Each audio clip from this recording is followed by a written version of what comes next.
and salary and allowances for serving employees of banks.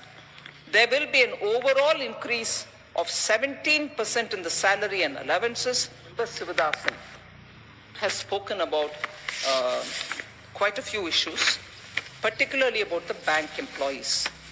I'd like to say, sir, the IBA, the Interbank Association, signed the 12th bipartite or the 9th joint note on 8/3/2024.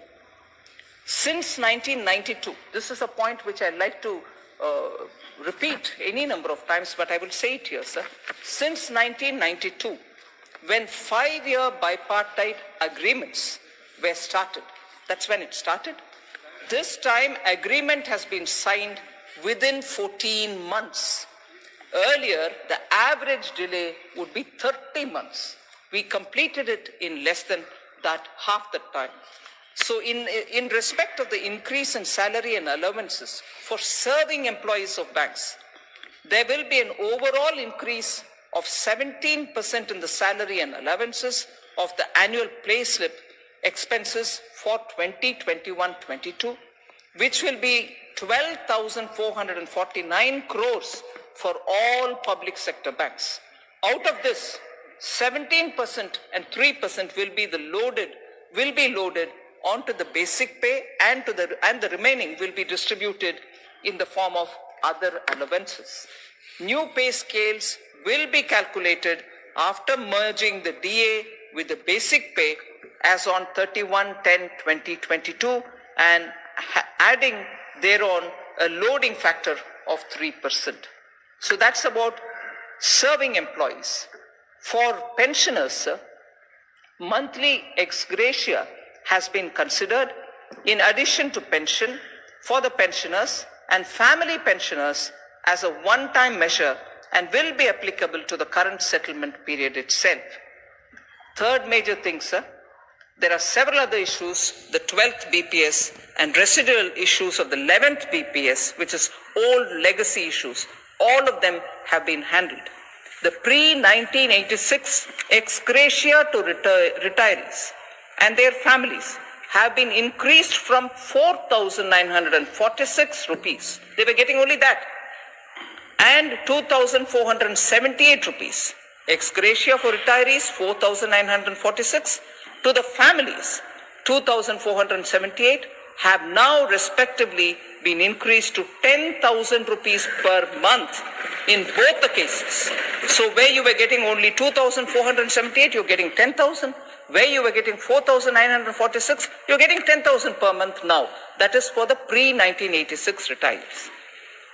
Sir, this will benefit 105 retirees who are still living from that time, elderly, super senior citizens, and 1,382 spouses of those people who had served the banks.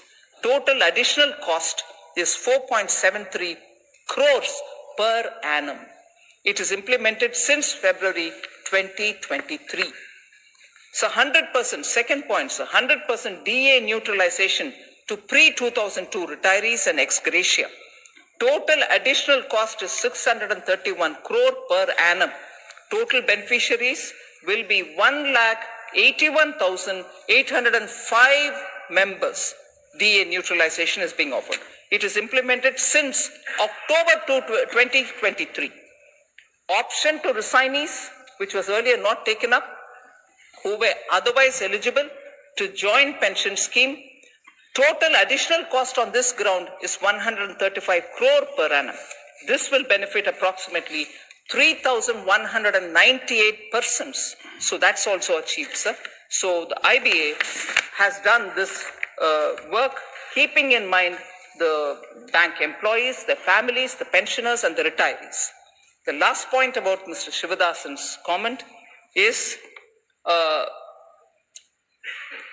creation and increase of chief general manager positions in nationalized banks.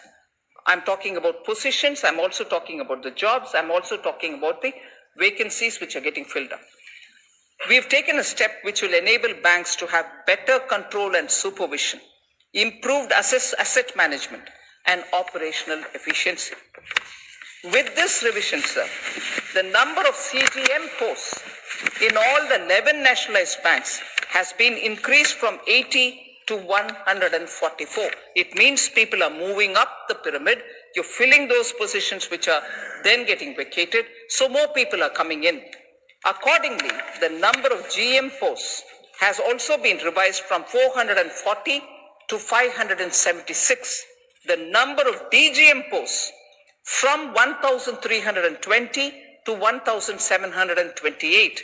And the number of AGM posts are from 3,960 to 5,184. So I want to underline the point that a total of 1,832 posts have been created in the positions. Therefore, as a result of these steps, so not only people are being allowed to go up in the ladder, new positions are also being created. Jobs are not being created. Honorable Member Shivadathan, it's being